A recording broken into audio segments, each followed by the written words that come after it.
Tamires Seduc, boa tarde, Tamires. Boa tarde. Boa tarde a todos. Teremos agora a segunda sessão, né, do dia das apresentações do SENAST, do segundo dia. Serão 3 escolas que apresentarão nessa sessão, 2 escolas de São Cristóvão e uma escola de Aracaju. Sejam bem-vindos todos, e é um prazer estar com vocês aqui.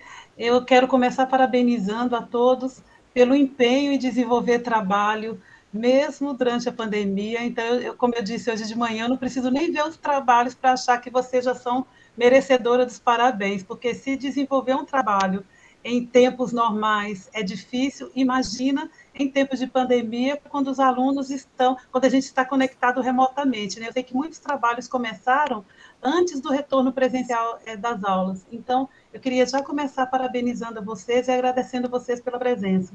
Quero agradecer ao professor Adriano e à professora Tamires também pela disponibilidade em participar como avaliadora dessa sessão. E vamos começar a apresentação dos 3 trabalhos. O primeiro trabalho será Reconhecendo a Geometria Presente em Pontos Turísticos de Sergipe, orientado pela professora Silvânia da Silva Costa, do Colégio de Aplicação da Universidade Federal de Sergipe. Professora, fique à vontade.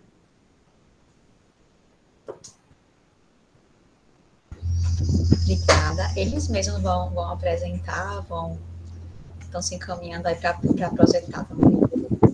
Ok, eles têm 5 minutos para fazer a apresentação e nós teremos 15, quer dizer, os avaliadores terão 15 para fazer os levantamentos. Dá para ver? Sim. Sim.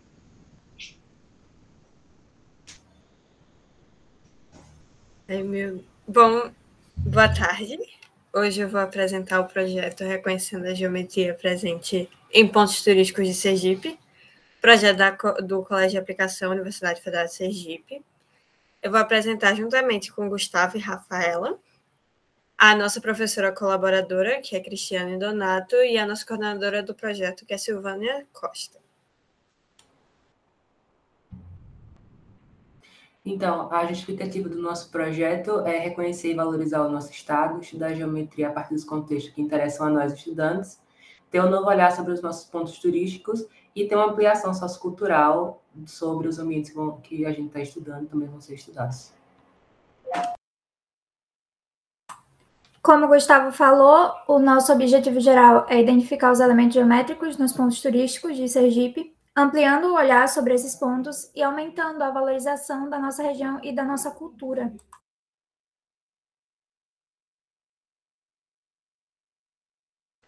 Nossos objetivos específicos são realizar estudos em relação a elementos da geometria plana espacial, listar os pontos turísticos de Sergipe, escolher os pontos para identificação dos elementos geométricos e organizar esses elementos, identificar os elementos geométricos presentes nos pontos, realizar aprofundamento de estudos quanto a elementos geométricos observados nos pontos turísticos, aumentando assim o nosso conhecimento quanto à geometria, e fazer a caracterização ambiental dos pontos turísticos escolhidos.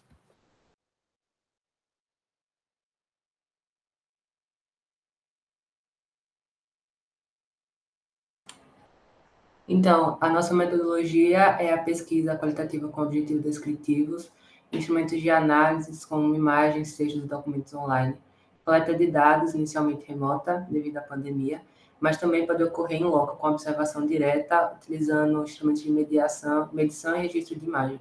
Também análise dos dados a partir da criação de roteiro próprio, utilizando a geometria euclidiana plano espacial.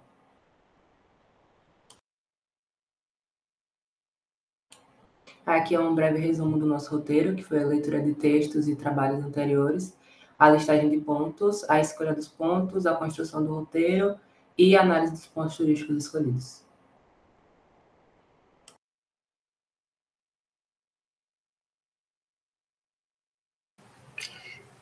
Os nossos resultados e discussões foram a leitura, principalmente a leitura de trabalho com temática relativa à geometria e pontos turísticos. nós conhecemos esses 4 trabalhos que têm tanto aproximações quanto diferenciações do nosso projeto. Esse é um mapa do território de Sergipe. Mais para frente vai dar para ver que nós usamos as mesmas cores desse mapa para organizarmos os pontos turísticos. Foram 66 pontos citados nos 8 territórios sergipanos. Nós vimos que desses 66, 58% são construídos, 38% são naturais e 4% são mistos. Nós também fizemos uma planilha no Excel visando ter o maior controle desses pontos. Nela tem o nome do ponto, o território em que ele é localizado e o tipo, como natural, construído e misto. Na nossa escolha dos pontos, nós queríamos equilibrar esse gráfico.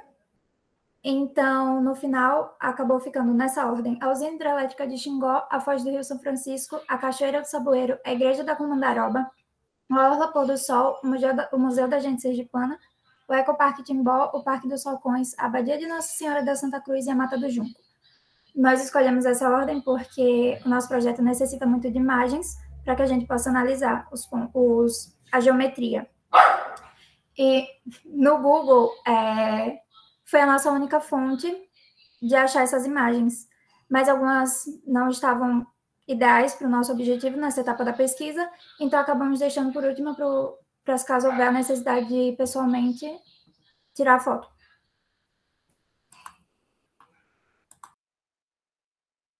A projeção plana, ou a projeção paralela, desculpe, é uma das projeções que são adequadas para ter uma ideia melhor dos elementos geométricos que estão presentes no objeto em que está se tirando a foto. Então, se caso nós tivermos a oportunidade de ir para esses lugares pessoalmente e tirar as fotos, essa seria o tipo de projeção mais adequada para termos uma melhor ideia. Então, aqui é o nosso roteiro, que ele organiza alguns aspectos da geometria que nós usamos para fazer a análise dos pontos, como a geometria plana, euclidiana, e também alguns aspectos da geometria, como formas geométricas.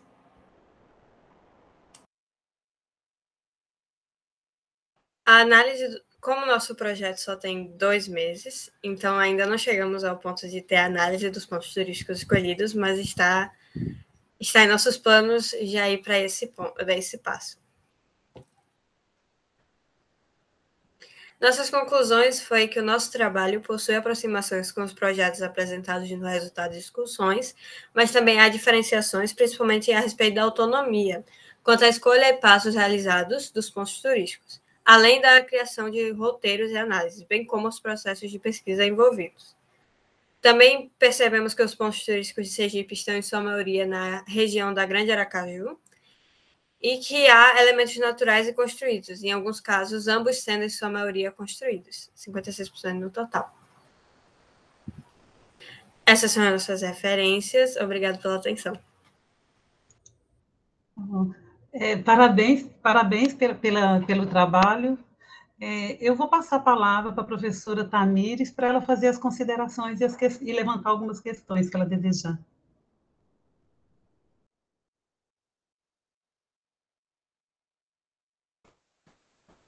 Boa tarde, né? Mais uma vez, boa tarde a todos, boa tarde a todas.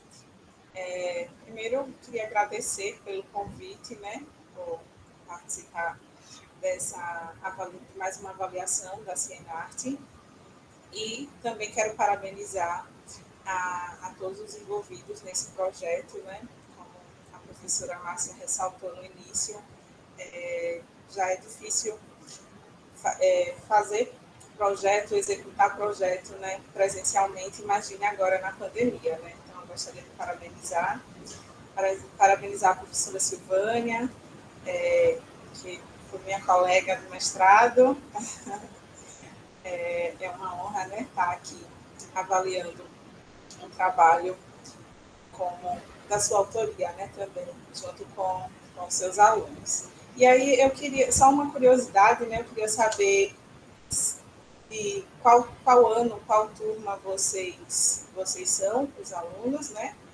E também, eu estava lendo o banner e aí me surgiu uma curiosidade em relação se vocês já conseguiram delimitar, assim, dentro dos pontos turísticos, quais são os aspectos geométricos que vocês vão analisar dentro de cada ponto turístico.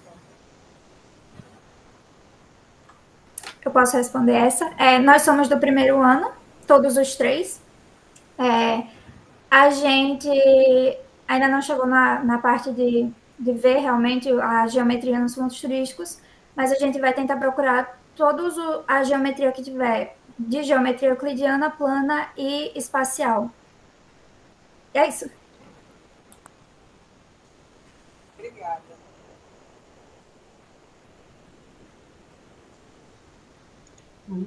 Mais alguma questão, Tamires? Não, por enquanto não. Então, muito obrigada, Tamires. Eu vou passar a palavra agora para o professor Adriano, para ele fazer as considerações. Obrigado, professora Márcia.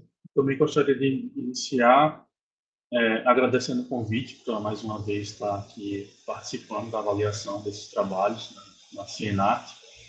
Dizer que é um prazer desempenhar esse trabalho.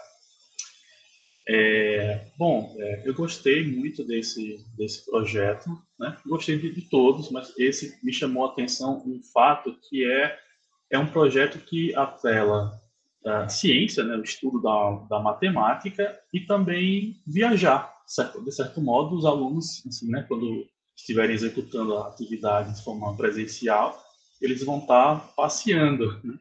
Então, algo muito bom, né? Interessante esse projeto aí, desse quesito.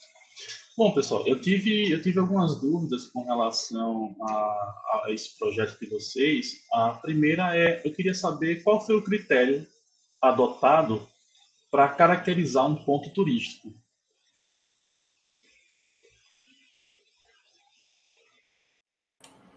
Bom, então, eu acho que consigo responder essa. Acho que o critério foi mais a forma como ele é construído. Por exemplo, igrejas têm alguns tipos dessas características geométricas em igrejas, como seus ângulos ou as torres nelas, tem alguns. Então, eu acho que os critérios é mais a forma como é construída e que tipo de características geométricas nós vamos conseguir analisar e retirar delas. Certo. Então, não foi nada relacionado à visitação, né? a ser uma atração regional em que as pessoas têm o hábito de visitar. Esse não foi um critério levado em consideração. Foi também. Os dois. Os dois. Ainda nesse sentido, qual foi o ponto turístico da região do Médio Sertão que vocês colocaram que não foi caracterizado como um ponto de visitação?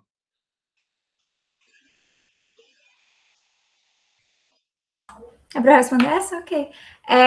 A gente acabou não colocando como um ponto turístico no nosso trabalho final, porque é só uma piscina, o ponto turístico.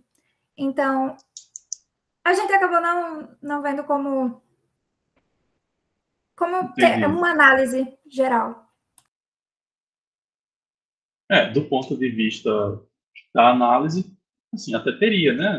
Uma piscina tem várias formas geométricas que podem ser analisadas. Mas fiquei com essa dúvida. Bom, tá bom, pessoal. Muito obrigado, tá? Parabéns pelo trabalho. Isso é por aqui, mas obrigado. Tá bom, obrigada, Adriano. Eu tenho uma questão a levantar. Quais são as disciplinas envolvidas nesse projeto? Porque eu vi que tem matemática, né? Mas tem algo de interdisciplinar? Vocês conseguiram explorar isso? Ou pensaram em explorar? Tem outros professores envolvidos?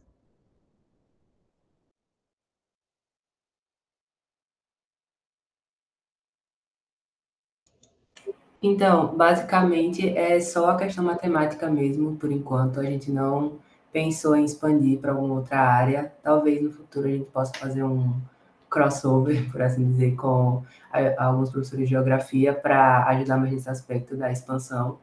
com relação às regiões e também captação de outros pontos turísticos que não sejam delimitados apenas no espaço do estado de Sergipe. Talvez a gente possa expandir para outros estados, outras regiões, mas por enquanto é só matemática mesmo. Tá. História não. História não. Não, por enquanto ainda não. Por enquanto é um trabalho só de matemática. Sim, por enquanto é só um trabalho mais técnico, por assim dizer. O que vocês mudariam no trabalho? Eu quero cada um de vocês. O que vocês mudariam no trabalho se tivesse a possibilidade de fazer esse trabalho de forma não virtual? O que vocês mudariam? O fato da gente precisar ver fotos no Google. A gente, com certeza, tentaria ir pessoalmente conhecer esses lugares, porque é o nosso estado, e acaba que a gente nem sabe que existe algum desses pontos, nem região mesmo. Eu moro aqui há 15 anos, e eu não sabia que algumas regiões daqui existiam. Desculpa, meu cachorro. Então, ir lá visitar. É isso.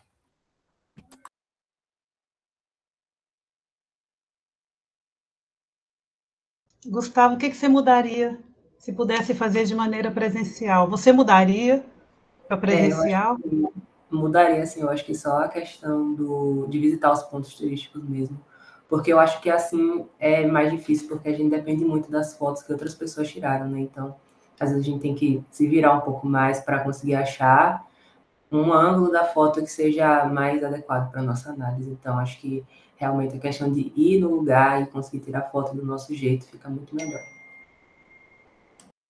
E a Adele, tem algum desses lugares que você conhece? Sim. Uma parte já conhecia. Mas, por exemplo, a Abadia, eu nunca que eu soubesse que tinha uma abadia em Sergipe. Eu já li sobre abadias, mas eu nunca acharia que teria uma aqui. Então, acho que o fato de ter esse conhecimento, de conhecer mais o estado, e o fato de viajar para esses lugares também acarretaria o conhecimento de outros. Talvez viajando para você acabasse em outro ponto turístico que você não conhecia e que também aproveitasse. Vocês colocaram como um dos pontos o Museu da Gente Sergipana. Algum de vocês conhece o Museu da Gente Sergipana? Eu conheço, eu já morei perto.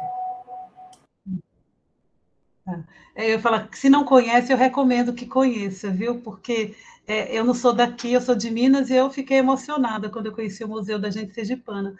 Eu acho que para quem é de Sergipe deve ser uma coisa muito forte, eu acho que vale a pena conhecer. Acho que deve dar um orgulho de ser sergipano. Eu recomendo, se o grupo não conhece, fazer uma visita.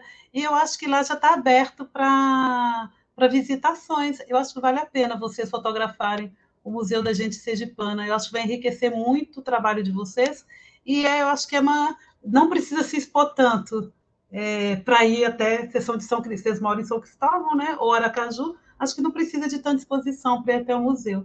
Mas eu queria parabenizar novamente a equipe e agradecer vocês pela apresentação. O próximo trabalho é ainda na matemática, né, mas dessa vez numa abordagem interdisciplinar. Né?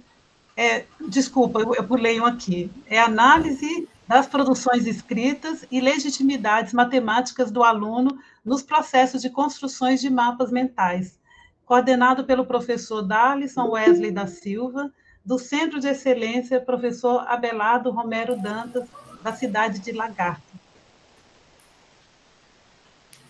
Boa tarde a todos. Eu vou compartilhar aqui e as minhas alunas, Narla e Clara, vão apresentar o trabalho.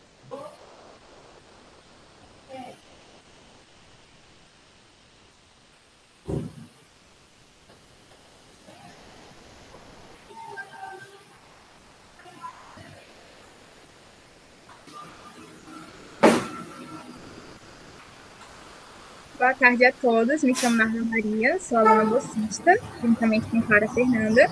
Nosso orientador é o professor de matemática Darlison Wesley. E o nome do nosso projeto é Análise das Produções Escritas e Legitimidades Matemáticas do Aluno nos Processos de Construções de Mapas Mentais.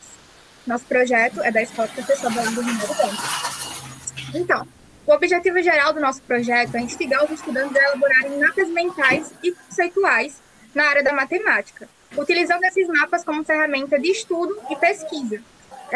A gente vê na sala de aula que tem um pensamento consensual constituído que não é possível construir mapas mentais e conceituais na área da matemática. E a gente vem justamente para desmistificar esse pensamento e incentivar os alunos a construírem e desenvolver esse projeto, expondo as suas legitimidades, que é o que a gente faz. A gente cria mapas mentais e expõe nossas legitimidades, compartilhando esse conteúdo, esse mapa, de aluno para aluno, de forma didática e lúdica. Pode passar, professor. Clarinha vai explicar um pouco da metodologia inicial para vocês. Olá, pessoal. Eu sou Clara Fernanda, sou aluna voluntária aqui do projeto e vim explicar um pouquinho para vocês sobre a nossa metodologia inicial.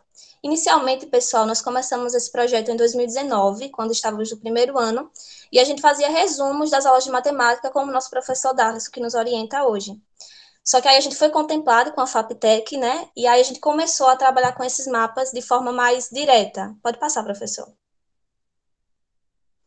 Aí estão numerados, pessoal, nossas primeiras 9 reuniões, a que eu chamo de base. Toda vez que a gente apresenta esse projeto para alguém, a gente sempre fala isso, que foi nossa base, foi essas 9 reuniões que aconteceu quando estávamos de férias do segundo ano. Estão aí exemplificado para vocês cada reunião que fizemos. De 15 em 15, o professor nos dava material, a gente analisava, e também lemos o livro de Tony Buzan, que é um escritor maravilhoso, que ele fala sobre a capacidade da mente ao fazer o mapa mental. Isso é incrível, a gente aprendeu bastante. E como eu falei, a gente estava no primeiro ano quando começamos, então o nosso pensamento era ainda muito pequeno em relação a tudo isso. Eram resumos e o mapa mental abrange muito mais isso, ele é bem mais resumido. Então começamos propriamente a fazer mapa mental a partir daí, a partir dessas reuniões. Pode passar, professor. Mas aí, como foi apresentado no começo por Márcia, estávamos em pandemia, né? Então, infelizmente, a gente não tinha mais esse contato com os professores, muito menos com Narla. E aí a gente pensou como é que a gente ia alcançar um público maior com o Mapematizando, com o nosso projeto, que eu já denunciei até o nome. Foi o nosso Instagram que criamos, o Mapematizando, que surgiu justamente para atender essa necessidade de chegar ao outro, de ser um projeto que passa as legitimidades matemáticas de aluno para aluno. Então, nossa estratégia, nosso objetivo inicial era chegar ao aluno de alguma forma direta, e o Mapematizando nos deu esse caminho. Então, como funcionava o Mapematizando, Narla vai explicar um pouquinho da didática para vocês, como a gente postava os mapas mentais. Claro que a gente precisou usar algumas ferramentas, como Canva, e o professor sempre deu credibilidade aos mapas, era sempre ele que corrigia. Pode passar. Então, devido à pandemia, como Clara disse, a gente teve que ressignificar tudo. O que antes era para acontecer de forma presencial, começou a ocorrer de forma virtual no nosso Instagram Mapematizando. Primeiro passo é dividir os assuntos e estudar os conteúdos. Daí, então, a gente elabora os mapas conceituais e também mentais no aplicativo Canva. Começando nesse início de projeto, a gente deu ênfase ao primeiro ano do ensino médio, os assuntos do primeiro ano. Então, a gente envia esse material ao professor e ele analisa. Pode passar, professor. Após a análise, o mapa é postado toda segunda-feira às 18 horas no nosso feed. Durante a semana, a gente produz um áudio, um vídeo, explicando o assunto, as nossas legitimidades de forma didática, com a linguagem que o aluno possa compreender. Porque, às vezes, o que é dito na sala de aula talvez não tenha uma linguagem tão simples como a gente pode passar. A gente se põe no lugar do aluno. Essa matéria é um pouco complicada, como é que a gente pode fazer para o aluno entender? Quais macetes a gente pode usar para isso? Em seguida, todo o material novamente é analisado pelo nosso professor. Por isso tem uma veracidade. Pode passar, professor. E aí o vídeo explicativo é postado na semana seguinte, na segunda-feira, às 18 horas, via IGTV. O vídeo é acessível a toda a comunidade escolar, que acessar nosso Instagram, toda a comunidade virtual, não só da escola. E os estudantes podem interagir conosco através dos comentários e até mesmo de enquetes que a gente posta no nosso history. Aqui tem uma tabelinha de cada data, no total foram 18 vídeos. A gente sempre dividia. Uma semana eu era responsável pelo vídeo, a gente sempre discutia também juntas o que era melhor para explanar no mapa. E cada semana, cada quem ficava com um assunto para gravar um áudio e explicar para os demais colegas. Aqui pode passar, professor, aqui também os últimos mapas. Esse é o nosso perfil do nosso Instagram e as postagens do lado direito. Pode passar, professor. Alguns exemplos do nosso mapa. A gente visa instigar os alunos através de cores, formas também, imagens, desenhos. Esse aqui, juros. A gente tenta ao máximo sintetizar o assunto. Resumindo mesmo, simples e composto, mas um material de qualidade que eles possam compreender o assunto sem ter tanta dificuldade. Pode passar, professor. Estatística. Esse também foi um mapa de probabilidade que a gente fez, utilizando a série One Six, que é uma série que está em alta. E alguns alunos que, às vezes, acham, só pelo fato de ter alguma coisa da série, instiga esse aluno a entender melhor o assunto. Pode passar. Agora a Clarinha vai falar um pouco do engajamento. Perfeito, pessoal. Esse material aí é importante salientar que é a gente que faz no aplicativo durante a semana. Claro que a gente ia dividir certinho para não... Estamos no 3º ano médio, então a gente tinha essa responsabilidade de trazer isso para o professor, todo esse protagonismo. E o engajamento do Instagram veio de acordo com o tempo que o Instagram foi criado, né? Como o pessoal falou antes da gente, o projeto deles era 2 meses e a gente já está findando o nosso projeto. Então, tivemos muitas experiências juntas, eu, Narla e o professor. Então, a gente aprendeu muito a como lidar com a ferramenta. O engajamento veio para justamente aproximar o nosso público. Não era só postar os mapas e explicar os mapas. Lógico que isso demandava muito tempo, mas a gente queria também ter um contato com o público e saber se eles estavam aprendendo, se o nosso feedback era tão importante. Então, pode passar, professor. Como é que funcionava esse engajamento? Assim que a gente postava o mapa, e foram 18 mapas, na semana seguinte postávamos o vídeo comentado, falando, inclusive, se vocês quiserem conhecer o Mapematizando, vão lá, que já estamos chegando já a 200 seguidores, né, Narla? Já chegamos, não foi? Então, o Mapematizando vem para isso, para instigar o aluno com enquetes agora no engajamento. Então, por exemplo, Narla postou o vídeo sobre probabilidade. Então, aquela semana, a gente tinha um compromisso de postar algo interativo com eles nos stories, que era a ferramenta melhor que a gente encontrou para trazer eles para mais perto. Também tem as dicas, né? As dicas de estudo. Era muito comum a gente estar fazendo mapas em relação a outros conteúdos. O nosso projeto focou muito na matemática, porém a gente sabe que dá para matematizar tudo, todos os assuntos do ensino médio. Por exemplo, lá tem um vídeo que eu faço um mapa sobre genética de biologia. Então, a gente tentou mostrar para eles que realmente o Mapematizando não é só para matemática, mas para todos os vínculos. Pode passar, professor. E aí tem os nossos destaques, né? O quiz, as dicas, a nossa programação, que são posts que a gente coloca para anunciar o próximo vídeo, e os nossos resumos, que, como eu falei no início, a gente fazia resumos manuscritos. Então, para não perder esse material, nós colocamos todos ele aí, está disponível para vocês também. Pode passar, professor. Mais exemplos de enquete, e o pessoal comenta bastante, eu acho bem interessante isso que o pessoal comenta. Então, vamos lá para as considerações finais, e lógico que a gente já tem todo esse tempo do projeto, dá muito para falar aqui. Eu posso falar para vocês que eu aprendi, além do Mapematizando, toda a carga que a gente aprendeu com o livro, com as discussões, com as revisões, repito, estou no 3º ano médio, então fiz Enem e precisava muito de um auxílio, de um material rápido, então usei bastante Mapematizando, material que eu mesma fiz, que Narla fez, que tem veracidade, porque o nosso professor sempre estava ali olhando. Então, o que eu posso concluir do projeto foi que me ajudou na minha vida profissional a partir daqui, porque agora eu sou uma pessoa mais organizada, sei controlar tempo, sou protagonista, ligava para a Narla, vamos fazer isso aqui, vamos fazer isso lá, porque a gente sabia que a gente tinha uma responsabilidade que, além de um financiamento, era algo que a gente aprendeu a lidar e aprendeu a amar, um sonho de todo mundo, nós 3 aqui. Pode falar, Narla. Justamente, a questão da interdisciplinaridade também, porque o nosso projeto não focou apenas na matemática em si. Como eu falei anteriormente, a questão da probabilidade. A série One Six estava muito em alta nesse período e a gente explicou a probabilidade através dela também no nosso history. A questão também da trigonometria, falamos um pouco do contexto histórico em relação aos antepassados. E, como Clarinha disse, aprendi a ser uma pessoa mais organizada, o protagonismo também. E a gente já pode compreender a relevância do Mapematizando para toda a comunidade que está atuando, porque a partir disso, os nossos colegas começaram a produzir mapas mentais e conceituais, até pessoas de outros estados que não é da nossa comunidade escolar, não é da nossa escola, da nossa instituição. Nem do nosso estado, né? A gente conseguiu alcançar. Sim, mas conseguimos também alcançar esse público que tinha dificuldade em matemática e começou a acompanhar o nosso Instagram e transmitir esse conhecimento de aluno para aluno. Isso aí. Obrigada a todos. Obrigada, essas são nossas referências bibliográficas. Nossa, parabéns pela apresentação, muito boa a apresentação de vocês. Eu quero passar a palavra agora para o professor Adriano Borges para fazer as considerações. Obrigado, professora Márcia.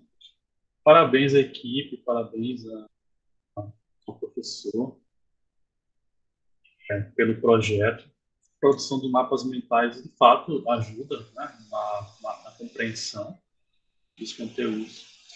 Eu queria saber se vocês já chegaram a uma conclusão, mesmo que parcial, se já surtiu efeito nos estudantes que têm interagido com vocês, principalmente agora com o retorno das aulas presenciais, na aprendizagem desses estudantes que estão interagindo com vocês.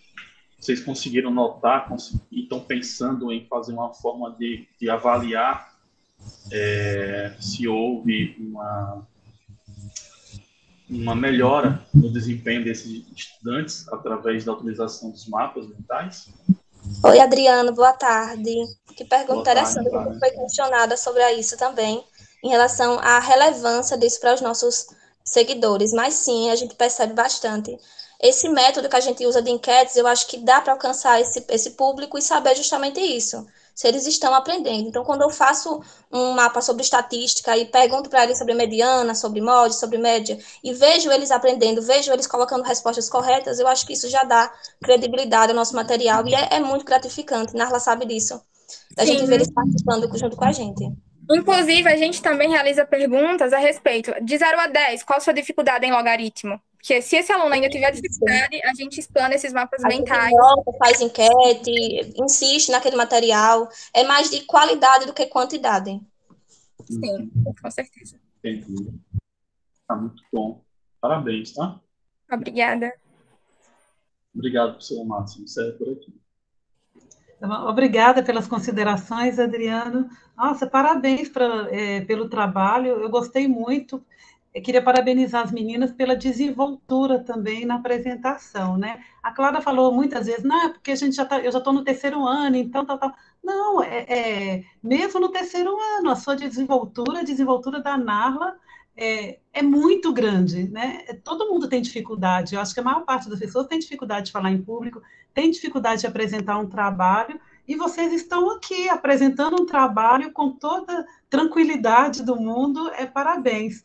E o que eu achei interessante também, Clara, durante a sua apresentação, foi essa ressonância que você tem com a Nala. Você começa a falar e diz, a Nala até diz isso, e a Nala realmente entra para complementar. Sabe aquela coisa que parece ensaiado? Eu ia falar de futebol, mas deixa para lá, né? O Messi ganhou a 7ª... Eu estou muito entusiasmada com o futebol ainda, mas sabe quando um serve o outro, sabe? Prepara o outro para chutar? É assim, perfeito, sabe? Uma sintonia perfeita de vocês duas. Né? E eu acho que vocês devem ter essa sintonia também no desenvolvimento do trabalho. Eu acho que foi isso que vocês demonstraram. Isso, Márcia, com certeza. O professor nos ensinou muito isso nas nossas reuniões. Eu lembro muito que ele ensinou a gente a falar aqui com vocês. Era só nós três, mas ele, não, Clara, vamos fazer, vou trazer material para vocês. Fale para mim. A gente explicava para ele uns artigos enormes, ele sabe disso. Então, tem um pouco disso também nele aqui. Isso dele aqui com a gente. Estou admirada mesmo. E outra coisa é que vocês falaram na linguagem, porque a gente explicando, né, a gente acaba falando na linguagem do aluno. É engraçado que assim, é uma coisa que todo mundo sempre soube, que um aluno consegue ensinar melhor ao outro, né? E não sei por que a gente não insiste mais nisso. Hoje isso tem um nome bonito, né? Aprendizagem por pares, né? A gente estuda tecnologias ativas, faz os testes, coloca um grupo para aprender um tema, outro grupo para aprender outro tema, depois troca, um ensina para o outro, e a gente vê que realmente funciona, né? Às vezes coloca um como líder e ele compartilha o conhecimento. É uma coisa que funciona mesmo, um aluno ensinando para o outro, porque a linguagem está muito mais próxima, né? Eu acho que é muito... A linguagem, a intimidade, eu acho que é muito mais fácil de ser compartilhada, e uma coisa que a gente demorou muito a usar, e eu acho que vocês... que nem são professoras, né, já estão usando toda a tecnologia para o ensino, né? Vocês usam aprendizado por pares, vocês usam esses mapas mentais que são perfeitos, e é uma coisa que a gente, como professor, acaba usando muito pouco como ferramenta. Então, mais uma vez, vocês estão de parabéns, eu acho que não tem nada assim que questionar, mais que apontar, vocês estão de parabéns, e eu me senti orgulhosa de estar fazendo parte de ser moderadora da sessão com a apresentação de vocês, viu? Parabéns a toda a equipe, parabéns à orientação do professor também. Muito obrigada, Márcia. Então, vamos para o próximo trabalho agora, matemática numa abordagem interdisciplinar, né? É matemática e a química Professora numa Márcia. abordagem... Oi. Eu acho que faltou a professora Tamires fazer a avaliação. Desculpa, Tamires, desculpa. Eu falei, fiquei entusiasmada, acabei falando depois do Adriano, que eu nem sou avaliadora. Desculpa, muito obrigada, Adriano, pela lembrança. Então, agora eu passo a palavra para a professora Tamires dos Santos para fazer os apontamentos. E desculpa, Tamires. Sem problemas, Márcia, tranquilo. Deu para perceber o entusiasmo, né? Realmente, assim, o trabalho que vocês desenvolveram e que vem desenvolvendo, né? Tem sido maravilhoso. Gostei bastante do projeto de vocês. E só fiquei com algumas curiosidades, né? Primeiro, em relação ao Canva, vocês chegaram a fazer um curso sobre o Canva para poder dominar bem? Como foi? Então, na verdade, devido à pandemia, a gente teve que fazer muitos trabalhos de maneira virtual. E aí eu comecei a fazer alguns cursinhos no YouTube mesmo de como utilizar o Canva. E eu passei esse conhecimento para a Clara. Então, a gente consegue ter muito domínio no Canva. E além de ser um aplicativo gratuito. E não só a gente pode fazer esses mapas mentais, mas também como nossos colegas também podem. Isso foi sendo construído aos poucos, né? A gente realmente os trabalhos nem sempre foram assim. Vocês vão ver que tem uma desenvoltura. Os primeiros trabalhos realmente eram meio deficientes, a gente fazia uma coisinha torta, mas a gente sempre tentou melhorar, e hoje os nossos mapas realmente alcançam um público legal, e a gente gosta muito de fazer, já até virou costume. Então, vocês falaram, né, que esse projeto ele iniciou em 2019, né? Então nós não estávamos na pandemia ainda, né? Então, pelo que eu entendi, tem duas partes aí do projeto, né? Tem uma parte inicial que eu posso estar enganada, e vocês me corrijam. Vocês não tinham essa dimensão toda, né? Até que esse projeto chegou. E, a meu ver, parece que com a pandemia, com o ensino remoto, veio a ser um aliado a tomar essa dimensão toda. Não sei se... Sim, porque de início a gente produzia resumos físicos mesmo. A gente tinha uma pastinha com todos os assuntos do primeiro ano do ensino médio. O professor comprou uma pasta para a gente e a gente fazia os resumos e tirávamos fotos, e os outros alunos conseguiam também ter acesso a esses resumos. Porém, não tanto como no Instagram, agora de maneira virtual, porque a partir disso todas as pessoas que acessam o nosso Instagram conseguem ter acesso. A nossa estratégia, eu não sei se eu falei isso na apresentação, mas a nossa estratégia era aula dada, resumo feito. Então, o professor dava uma aula e a gente ia lá, fazia aquele... geralmente era a mesma coisa que o professor copiou, mas só pelo gosto de escrever aquilo ali, que também internalizava, a gente aprendia também com aquilo. Então, era muito ainda deficiente, como eu falei, a gente não sabia muito bem como organizar aquilo em um mapa mental. Só que eu acho que o curso, como ela falou, que a gente não teve curso apropriado para isso, até porque a gente estava meio pandêmico, não tinha como procurar isso. Mas nós tivemos aquelas 9 aulas, então aquelas 9 aulas foram perfeitas, foram embasamento, foi o livro. Então, e a prática, né? A prática foi o mais importante de tudo isso, mexer mesmo no Canva e aprender a como fazer da melhor forma. Sim. Entendi. Então, só tenho a parabenizar mesmo pelo trabalho de vocês, que foi, assim, maravilhoso, e eu acredito que tem muito ainda, né, a contribuir, criação de conteúdo, né, não sei se vocês pretendem continuar, vocês já estão no terceiro ano, né, do ensino médio, já estão praticamente finalizando, e aí eu queria saber quais são os objetivos de vocês em relação ao Instagram, né? Se vocês pretendem continuar construindo esses mapas mentais, mapas conceituais, ou se finalizam com o projeto. Espero que não. A gente quer muito, tem muito esse sonho de passar a bola para alguém, né? Para outro estudante que também tem esse mesmo sonho que a gente, de continuar o Matematizando.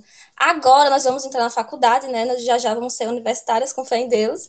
Então a gente quer passar essa bola para outro aluno que também se interessa, que tem a mesma dedicação, que é preciso muita dedicação para continuar com isso. Mas assim, eu acho que o nosso legado, que a gente deveria ter feito, a gente fez até aqui, e é o importante, né? Sim, concordo. Temos o objetivo de orientar outras pessoas a também participar desse projeto. A gente não vai sair totalmente, vamos orientar. E tem muitas pessoas já que estão interessadas a participar, a contribuir com a gente. Certo, muito obrigada.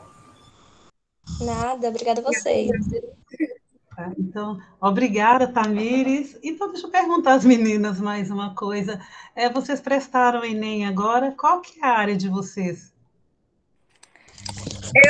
Eu matemática. Na área de matemática. Eu sou mais da ciência da natureza, porque eu quero algo relacionado à saúde, mas matemática também está em tudo, a gente tem que aprender, então me ajudou bastante também isso, matematizando. A questão da didática, porque eu também almejo ser professora de matemática no futuro, então já vou utilizar os mapas mentais como uma ferramenta para meus estudantes, com certeza. Isso é muito bem, parabéns então para vocês, e desculpe novamente, viu, Tamires? Então, o próximo trabalho é Matemática e Química numa abordagem interdisciplinar no ensino de cálculos estequiométricos. É um trabalho orientado pela professora Joselita Fortunato da Silva, do Centro de Excelência Estadual Professor Hamilton Alves Rocha, de São Cristóvão. Boa tarde a todos. Assim, já é emocionante entrar com a matemática nessa ênfase toda, né? Muito lindo. Parabéns, Darlisson, parabéns a todos os colegas aqui presentes. A matemática vai me emocionar sempre, viu, gente? Então, aqui estão os meus alunos e eles vão apresentar. Rian, pode dar início.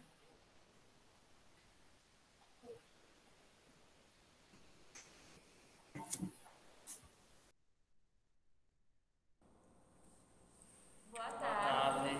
Como a professora Joselita já disse, nós somos alunos, né, do Centro de Excelência do professor Hamilton Alves Rocha, e nós vamos apresentar um projeto sobre a estequiometria.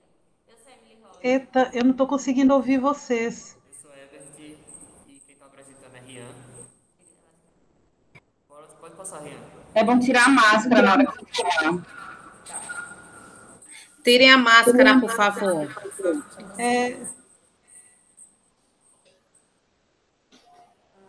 Bom, né, vamos começar com a introdução. O ensino de ciências da natureza, de matemática e química, ele possui muitas barreiras a serem superadas. Os estudantes, eles enxergam os conteúdos como abstratos e de difícil a aprendizagem da estequiometria é um problema para muitos alunos, pois o entendimento desse conceito envolve a aplicação da matemática na química. Geralmente, esse conceito dos estudantes, seja a matemática envolvida ou pelas reações. Muitas vezes eles não conseguem realizar os cálculos e balancear as reações. Pode passar, por favor. E a atividade dos estudantes quanto à estequiometria ocorre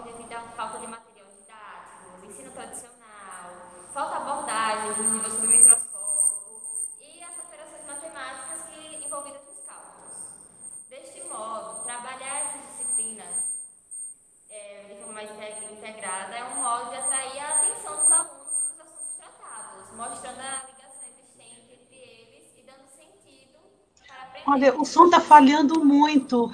Quem está falando pode ficar um pouquinho mais perto do microfone, por favor? Aí vocês vão trocando de lugar na hora de apresentar, Ok, por sem favor. problema nenhum. Tá dando para escutar direito? Quando você chega mais Coloque perto coloque o fone, Emily, por favor. Coloque o fone. Tem algum fone aqui disponível?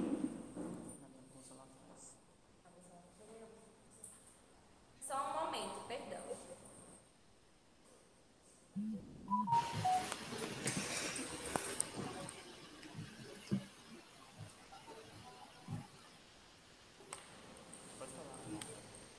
Bom, retomando aqui, né? O objetivo principal do nosso projeto é ensinar a matemática e a química de forma lúdica, utilizando a experimentação por meio de receitas que os estudantes costumam fazer no seu cotidiano. Além de também ajudar a gente a compreender a aplicabilidade de conceitos matemáticos e associá-los à necessidade de aplicação no dia a dia. Pode passar, por favor.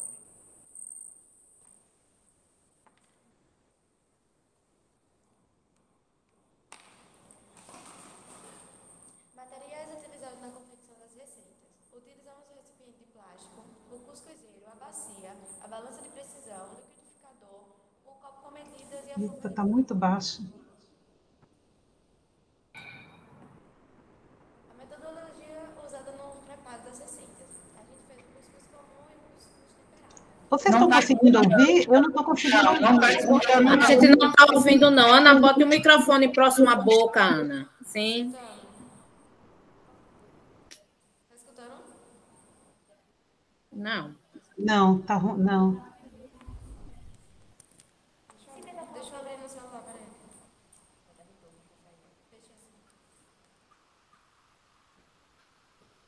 Tá escutando? Agora sim. É para voltar nos materiais? Eu acho que é bom, eu não ouvi nada. Bota tudo, bota tudo, bota tudo. Bota do início, acho que fica melhor. No início. Perdão, tá? Como a gente estava falando, o ensino de ciências da natureza e matemática possui grande desafio e barreiras a serem superadas. Os estudantes, eles enxergam os assuntos como de difícil compreensão e assuntos muito abstratos, né? Fazendo com que percam o interesse pelo aprender. E a aprendizagem da estequiometria é um problema para muitos alunos, porque envolve a aplicação da matemática na química. E, geralmente, esse conceito ele é ensinado fora da realidade dos estudantes, seja a matemática envolvida ou pelas reações, que muitas vezes eles não conseguem realizar os cálculos e balancear as reações. Pode passar, por favor. Os estudos mostram que a dificuldade dos estudantes quanto à estequiometria ocorre devido à falta de materiais, dos ensinos tradicionais e da falta de abordagens no nível submicroscópico. Deste modo, trabalhar essas disciplinas de forma mais integrada é um modo de atrair a atenção dos alunos para os assuntos tratados. A ligação existente entre eles e dando o sentido para aprender. Pode passar, por favor. O objetivo, no caso, o foco principal do nosso projeto é ensinar matemática e química de forma lúdica, utilizando a experimentação por meio de receitas que nós, alunos, costumamos fazer, além de também nos ajudar a compreender a aplicabilidade de conceitos matemáticos e associá-los à necessidade de aplicação no dia a dia. Pode passar. Materiais utilizados na confecção das receitas. A gente utilizou o recipiente de plástico, o cuscuzeiro, a bacia, a balança de precisão, o liquidificador, o copo com medidas e a forma do bolo. Metodologia utilizada no preparo da receita. A gente fez o cuscuz comum e o cuscuz temperado. Usamos a farinha de milho, o sal, a água, determinamos a massa, homogeneizamos os ingredientes, o processo de cozimento e a finalização. Metodologia usada no bolo de cenoura. O óleo, a gente utilizou a farinha de trigo, o ovo, o açúcar, a cenoura. Determinamos a massa, a homogeneização do processo de cozimento e a finalização do bolo. Resultado de discussões. A busca pela aprendizagem significativa para o ensino de cálculo estequiométrico e considerando as dificuldades na interface matemática-química relatada pelos estudantes, ocorreu por meio da experimentação, levando em consideração receitas que os estudantes tenham hábitos de fazer em suas casas. Nesse sentido, para saber quais receitas os alunos costumam fazer, um grupo de estudantes disponibilizou uma enquete pelo Google Formulários, em que os estudantes tinham que escolher 3 culinárias. Os resultados mostraram que 75%, 42% e 33% dos estudantes gostam de preparar cuscuz, bolo e pizza, respectivamente, como é mostrado no gráfico. Pode passar.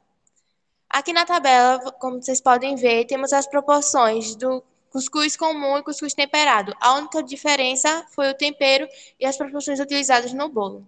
Durante o preparo das receitas, nós, os estudantes, nos preocupamos em obedecer os princípios da conservação de Lavoisier, as proporções definidas de Proust e transformações de medidas, e utilizamos a regra de 3. No preparo do cuscuz comum e temperado, utilizamos a proporção matemática de 2:1, que seriam 2 xícaras de farinha para 1 colher de sal e 1 xícara de água. Essa proporção corrobora com a lei de Proust, ou proporções constantes, onde a proporção em massa das substâncias que reagem e que são produzidas em uma reação é sempre fixa. Já no preparo do bolo, utilizamos uma proporção matemática de 3:1, que seriam 3 xícaras de farinha de milho, 3 ovos para 1 xícara de óleo, 1 cenoura grande e 3:1,5 de xícara de açúcar. Próximo. A leitura da receita foi interessante, já que nós tivemos como entender, por exemplo, quantas gramas possui 1 xícara de chá de farinha de milho. Utilizamos a balança e o mesmo aconteceu com a colher de chá de sal, onde descobrimos que possuía 2 gramas. Observamos também que, somando a massa dos ingredientes iniciais utilizadas para preparar o cuscuz, o somatório dessa massa seria do cuscuz pronto para o consumo. Utilizamos no total da massa de 620 gramas de farinha de milho, 4 gramas de sal e massa de água 310, totalizando 934 gramas. Considerando o princípio da conservação de massa e lei de Proust, cuscuz pronto apresentaria também 934 gramas. O mesmo aconteceu para o bolo de cenoura. Como vocês podem ver na ilustração, a solução inicial ela começa com 1.000 gramas e na solução final possui 995. Na conservação de massa, diz que a solução inicial teria que ter o mesmo valor a final, que seria 1.000. Só que não ocorreu porque foi feito em sistema aberto, onde teve a liberação de vapor. O mesmo ocorre com o cuscuz, quando no processo do cuscuz. Próximo. A utilização da experimentação por meio do preparo de receitas do cotidiano do estudante desperta o interesse pelo conteúdo de difícil compreensão da química. Por causa dos cálculos matemáticos, podemos citar os cálculos estequiométricos. No decorrer da experimentação por meio do preparo de alimentos, pode ser avaliada a aprendizagem de forma dinâmica, evitando que o processo de ensino seja exaustivo e monótono. Foi possível verificar que a utilização do conceito de proporcionalidade como um conceito subsunsor para o estudo de cálculo estequiométrico pode levar à aprendizagem significativa deste, visto que, antes da abordagem do conteúdo da química, os professores da matemática explicaram sobre proporções, unidades de medidas, auxiliando a compreensão dos conceitos químicos pelos estudantes. Pode passar, por favor. Bom, então, meu nome é Rian, né?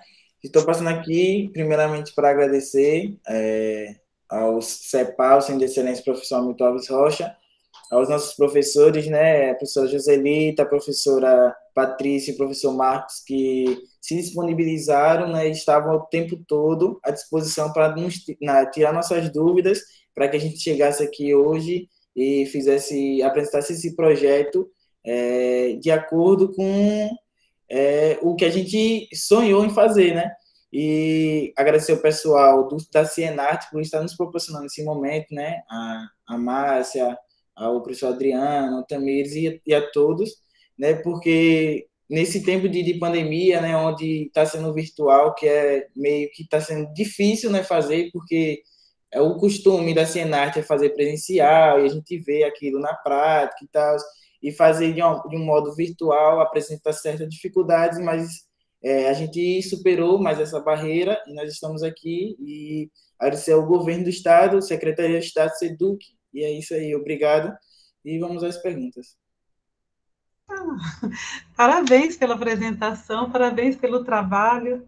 Né? Vou passar a palavra para a professora Tamires para fazer as considerações.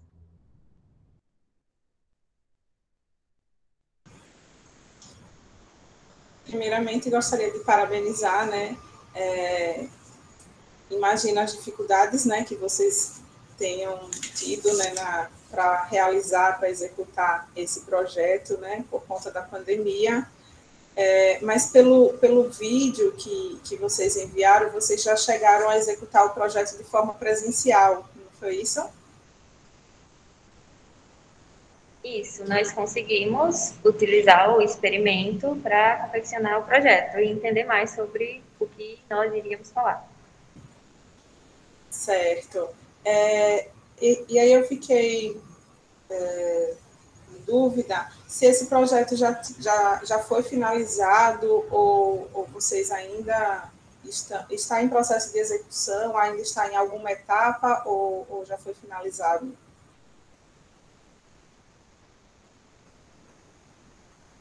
Nós ainda estamos em processo. Certo, certo.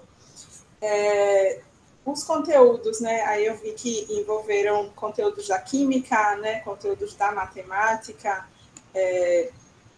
Pelo que eu entendi, o conteúdo novo seria o conteúdo da química, né? Que vocês estudaram depois. Os conteúdos envolvidos da matemática já são conteúdos prévios, mas que vocês necessitaram revisar, né? Para poder desenvolver o projeto. Mas os conteúdos vistos na parte de química, a parte de estequiometria, vocês viram durante a execução do projeto ou vocês já tinham visto previamente, de forma presencial ou de forma online, na disciplina de química? Nós tínhamos visto pela aula, depois a gente aprendeu na prática como funciona mesmo, na realidade, as proporções de próton e as leis da conservação. Entendi. E só mais uma perguntinha para finalizar. A execução do projeto foi só com os alunos que estavam participando do projeto, ou vocês conseguiram expandir para os demais alunos da turma? A execução, no caso, desculpem, do projeto não, a execução do experimento, melhor dizendo. Nós conseguimos expandir em questão de saber as preferências de cada aluno, no caso, como o que cada aluno costuma fazer mais no dia a dia, tipo cuscuz, bolo, pizza. Agora, no processo da prática, só os alunos do próprio projeto, no caso, nós. Entendi. Mas vocês pretendem, né, fazer a divulgação assim, desse experimento para poder divulgar o projeto que vocês fizeram e aí contribuir também, né, com o ensino da química? Sim, professora, licença aqui.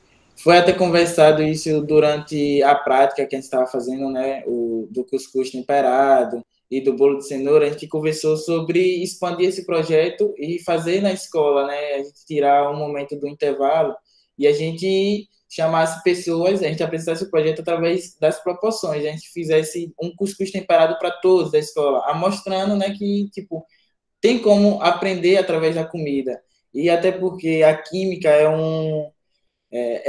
uma matéria bem, assim, complexa, né, e a gente aprender através de práticas, e essa prática sendo comida, fica algo mais maneiro, na linguagem de jovem, né? E muito mais interessante para todos os alunos ali, né? E você fazer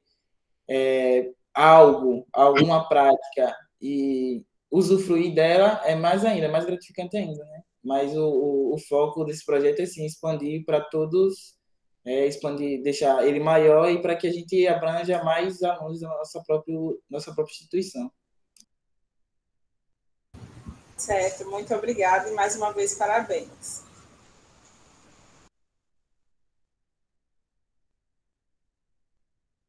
Obrigada, professora. Eu vou passar a palavra agora para o professor Adriano para fazer as considerações. Obrigado, tia Márcia. Parabéns às professoras e aos estudantes pelo projeto.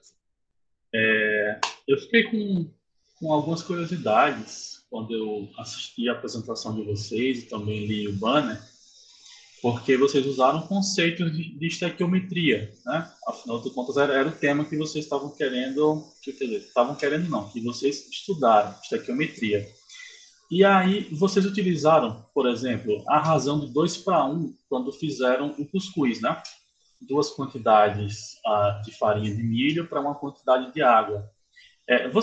Isso seria a estequiometria, assim, seria considerada a proporção estequiométrica, né? Vocês tentaram produzir o cuscuz, né? Fazer um cuscuz com diferentes estequiometrias para ver o resultado, né? Provocar um desvio de estequiometria. E o que é que vocês esperariam se utilizassem proporções diferentes?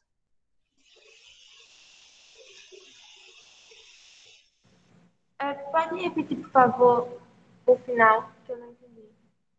O que é que vocês estão conseguindo ouvir bem?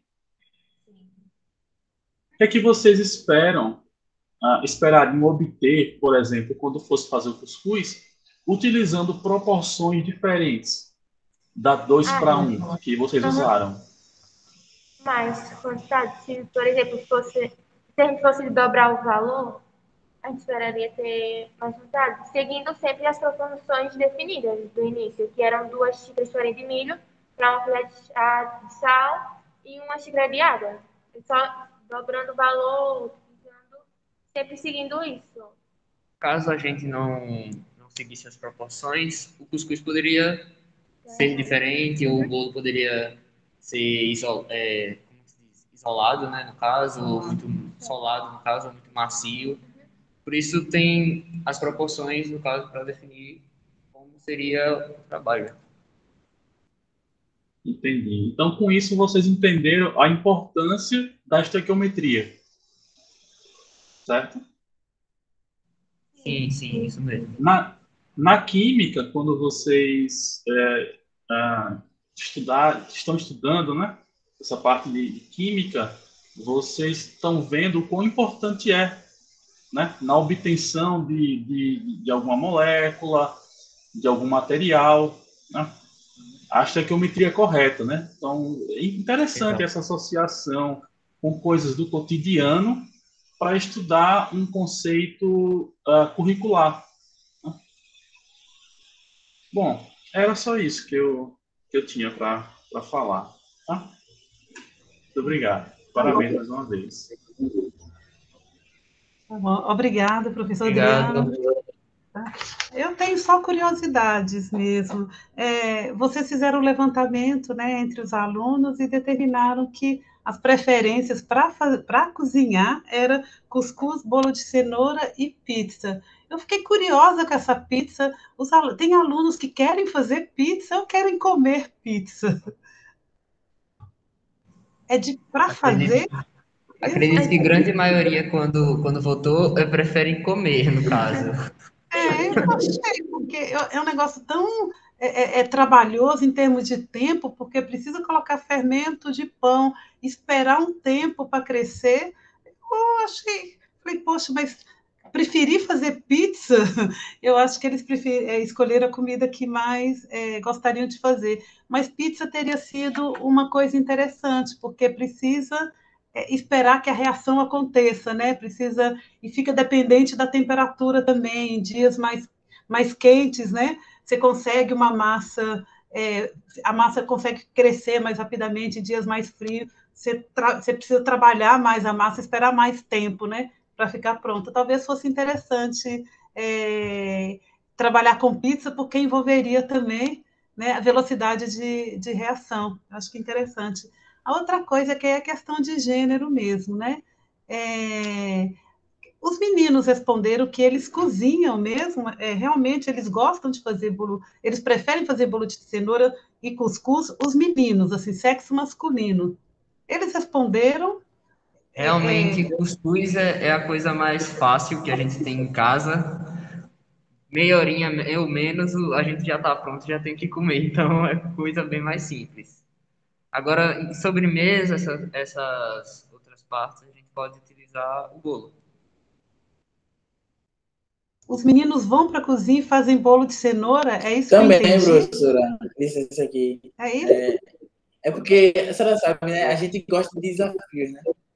Então, assim, é um comentário que eu tenho a fazer sobre essa pesquisa, esse trabalho, né? É que eu mesmo na cozinha, assim, fazia as coisas assim, meio adoidada, né? Eu só olhava assim, vou fazer, pegava no YouTube e tal.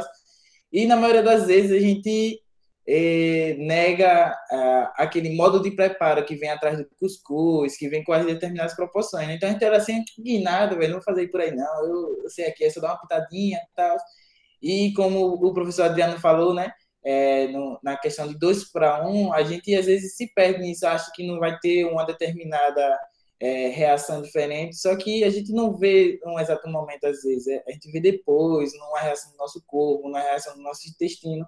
Então, eu percebi que, através desse projeto, ele abrangeu muito para mim o conhecimento de que a proporção, né, este comentário é necessário para a nossa vida, no nosso cotidiano. Essa questão de a gente trabalhar com as coisas conectadas é muito mais além do que a gente imagina, né? Não fica só na questão de questão técnica. Mas sim, eu mesmo prefiro um bolo de cenourazinha assim. Eu achei interessante porque, além de trabalhar matemática e química, eu acho que dá para envolver um professor de sociologia para poder discutir aí a questão de gênero mesmo, né? Porque eu duvidei dos alunos irem para a cozinha. Eu duvidei dos alunos fazerem bolo de cenoura. Alunos do sexo masculino, eu duvidei. Eu falei, não, eu acho que... Eu confesso que a parte mais divertida foi a parte da cozinha. Não, mas eu duvidei não durante a elaboração do trabalho, eu duvidei da resposta dos alunos. O que você gosta mais de fazer na cozinha? Eu duvidei que os alunos realmente estivessem na cozinha, fossem para a cozinha e fizessem bolo de cenoura. Eu acho que é uma questão a ser levantada e ser discutida com o professor de filosofia, colocar, porque eu acho que é uma grande oportunidade para trabalhar a divisão de trabalho, né? Divisão de trabalhos em casa, divisão de tarefas, né? Hoje de manhã a gente estava nas 2 sessões, né? Teve trabalho sobre meninas nas ciências, né? Aí a professora Suzana aproveitou para colocar que uma das dificuldades das mães durante a pandemia foi continuar realizando o seu trabalho, porque durante um tempo as escolas fecharam e a responsabilidade das crianças, de todo o cuidado, todas as tarefas domésticas, né? Realmente acabou sobrecaindo em cima das mães, porque as mães que tinham ajudante em casa tiveram que dispensar ajudante. As escolas fecharam, então como é que a mãe continua produzindo, como é que ela continua dando aula, se toda essa tarefa recai sobre ela? Então, talvez levar os meninos para a cozinha talvez não, levar os meninos para a cozinha é muito importante para que eles mais tarde continuem cozinhando, encarem a divisão de tarefas como uma coisa normal, não como uma ajuda que eles estão dando à mãe, ou uma ajuda que eles estão prestando às esposas, né, por estarem ali fazendo. Então, se é realmente isso que está acontecendo, que os meninos estão indo para a cozinha e fazendo bolo de cenoura, fazendo pizza e fazendo cuscuz, os meninos estão de parabéns, porque as meninas já fazem isso há muito tempo, né? Então, queria parabenizar novamente a equipe, né, que apresentou o trabalho, a professora que orientou o trabalho, e a todas as professoras que trabalharam muito durante essa pandemia, que conseguiram desenvolver trabalho com todas essas adversidades, né, que já são grandes fora da pandemia. Eu nem consigo imaginar como é que é orientar um trabalho de aluno de educação básica remotamente, virtualmente, né? Eu queria parabenizar as professoras, agradecer, dessa vez eu não esqueci não, né? Nenhum dos 2 avaliadores, né? Agradecer aos 2 avaliadores, a Tamires, ao Adriano, pela disponibilidade em contribuir com mais essa Senarte, convidar todos vocês para a próxima Senarte, que será presencial no ano que vem, e dizer que eu fiquei muito feliz com essa sessão que aconteceu na tarde de hoje. Desculpa, gente, com essa sessão que aconteceu na tarde de hoje. Tá? Algum de vocês quer colocar alguma coisa?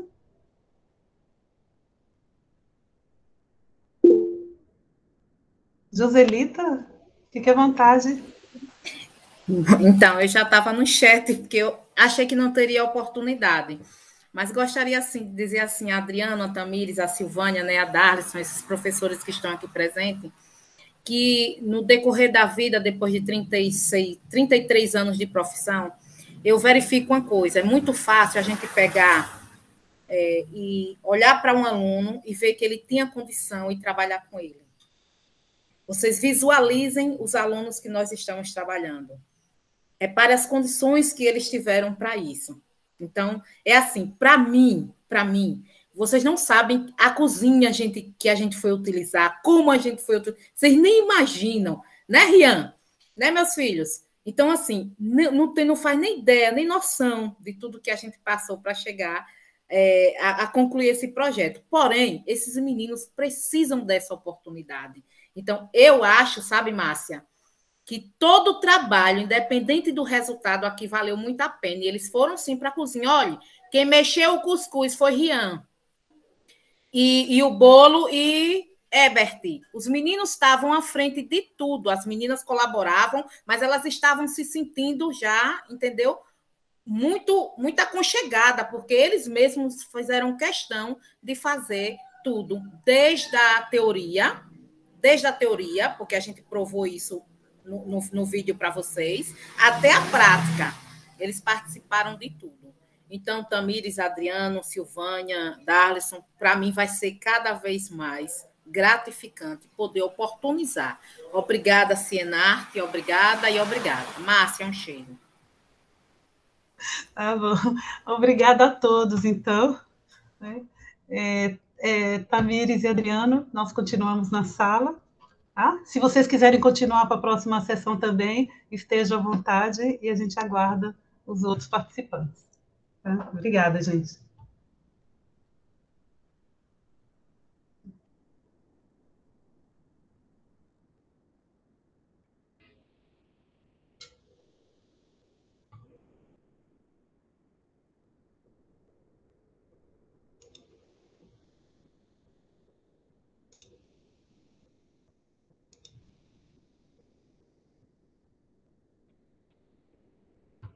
Adriano, Tamires, se vocês quiserem tomar uma água, a gente começa 15. A gente está marcado para 15h45 ainda, né? 15h45 ainda. Tá. Eu vou continuar na sala, vou continuar logada na sala. Deixa eu parar a gravação. Senão fica